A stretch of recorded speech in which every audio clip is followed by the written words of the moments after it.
Bonjour à tous. Au cours de notre petit tour en Bretagne, nous avons interviewé Pauline Chouet à Rennes. Après des expériences en France et à l'étranger dans l'entrepreneuriat social, le mécénat de compétences et en fondation d'entreprise, Pauline a ressenti le besoin de s'orienter sur des thématiques liées à l'intégration, notamment sur le marché du travail, de personnes issues de l'immigration. Et c'est à ce titre qu'elle a rejoint l'association Tout est possible. On voulait justement découvrir cette association et ses activités.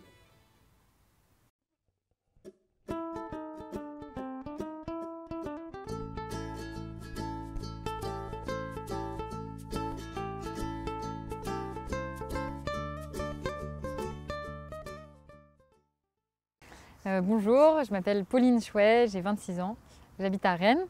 J'ai fait le programme Grande École à Audencia et je suis sortie en 2020. Et là, je viens de finir ma mission dans l'association Tout est possible comme chef de projet. J'ai cherché mon premier stage de césure à l'étranger au début, mais je l'ai trouvé plutôt en France à la fondation de l'entreprise Orange à Dijon. Donc nouvelle ville une expérience dans une énorme entreprise, mais au sein de la fondation. La fondation Orange, elle travaille sur des thématiques diverses, donc il y a l'autisme, la musique et la fracture numérique. Et l'objectif du travail, c'était de promouvoir la fondation auprès des associations pour qu'elles répondent aux appels à projets et que la fondation puisse soutenir les projets les plus intéressants. Donc ça m'a beaucoup appris. Je connaissais rien du handicap, de l'autisme. Et là, j'ai rencontré beaucoup d'assos, des personnes super engagées auprès des enfants, d'adultes. J'ai rencontré aussi des gens qui étaient fans de musique, c'était leur passion. Et de voir autant dans l'autisme que dans la musique, des personnes engagées, motivées par leur travail. Moi, je me suis dit, je suis du côté du financement, mais en fait, ça a l'air beaucoup plus cool et difficile aussi, mais du côté... de l'autre côté, du côté des projets, des associations. Donc du coup, j'ai eu envie, ensuite, dans mon second stage, grand stage, d'aller travailler moi-même dans une association. Donc c'était un stage à l'étranger qu'on devait faire. Je suis partie au Mexique, chez Ashoka. Donc Ashoka, c'est un réseau d'entrepreneurs sociaux dans le monde entier. Un peu les meilleurs entrepreneurs sociaux, ceux qui ont déjà développé leur projet et eu des résultats et un impact social. Là, ce qui était génial, c'était la rencontre avec les entrepreneurs dans toutes les thématiques. C'est aller du comment développer le don du sang au Mexique, comment éduquer la population sur les enjeux environnementaux, etc. Et là, il y avait une de mes missions, c'était de participer à la sélection des entrepreneurs sociaux qui rentrent dans le réseau d'Ashoka. Et puis après, je suis rentrée plein d'énergie en France et je suis retournée à Audencia. Et puis après, mon stage de fin d'études, je l'ai fait dans une jeune entreprise, une start-up. Donc comme ça, j'avais fait grosse entreprise, Fondation Orange, grande association, mais au Mexique, on était seulement 20 sur place. Et là, vendredi, c'est une entreprise qui travaille sur le mécénat de compétences. Donc développer le mécénat de compétences. Le mécénat de compétences, c'est quand un salarié d'une entreprise lambda, va passer un jour de sa semaine, un jour par mois ou un jour par an à mettre ses compétences au service d'une association ou d'un projet d'utilité publique ou sociale, etc. Et donc là, c'est une nouvelle expérience, plein d'apprentissages. Et puis moi, je me suis aperçue qu'en fait, non, il n'y avait pas toutes les thématiques qui m'intéressaient. Il y en avait une qui m'intéressait particulièrement. C'est la thématique de l'insertion des personnes étrangères en France, des personnes surtout, on va dire, migrants humanitaires, donc des personnes réfugiées, demandeuses d'asile ou avec d'autres statuts, mais à peu près voilà.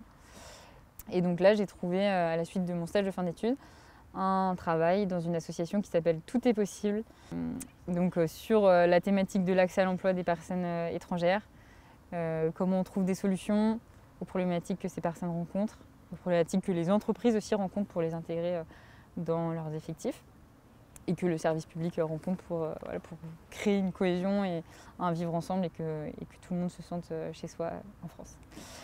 L'association Tout est possible, dans laquelle j'ai travaillé pendant 2 ans, c'est une association qui est basée à Nancy, qui travaille sur des thématiques d'insertion professionnelle des personnes éloignées de l'emploi.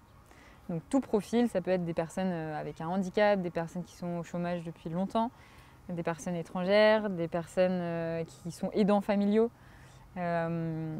on va dire, il y a 1000 profils des personnes qui sont éloignées de l'emploi et qui ont des difficultés. Je travaillais plus particulièrement sur la thématique des personnes étrangères. Donc comment faciliter l'accès à l'emploi au marché du travail des personnes étrangères en France. Donc ça c'est un sujet très vaste. Et ensuite comment on travaille, on fait beaucoup de recherches, c'est-à-dire quelles sont les problématiques sur ce secteur-là, qu'est-ce que fait le service public, qu'est-ce que font les associations et qu'est-ce qui bloque encore, pourquoi ça ne fonctionne pas encore. Donc par exemple sur mathématiques, il y a des gros enjeux linguistiques par exemple. Les personnes étrangères, le premier frein à l'emploi c'est la langue. Donc comment on fait pour que l'apprentissage de la langue se fasse mieux? Est-ce que ça peut se faire aussi en entreprise? Est-ce que les employeurs peuvent être impliqués sur ce sujet-là? Donc ça c'est un des problèmes, mais il y en a plein d'autres. Il y a aussi des problèmes administratifs. Par exemple les personnes qui arrivent en France qui sont ce qu'on peut appeler des migrants humanitaires, donc des personnes qui fuient des situations graves de conflits qui arrivent en France. Elles font des démarches pour obtenir leurs papiers et pendant le temps de ces démarches, elles n'ont pas accès au travail.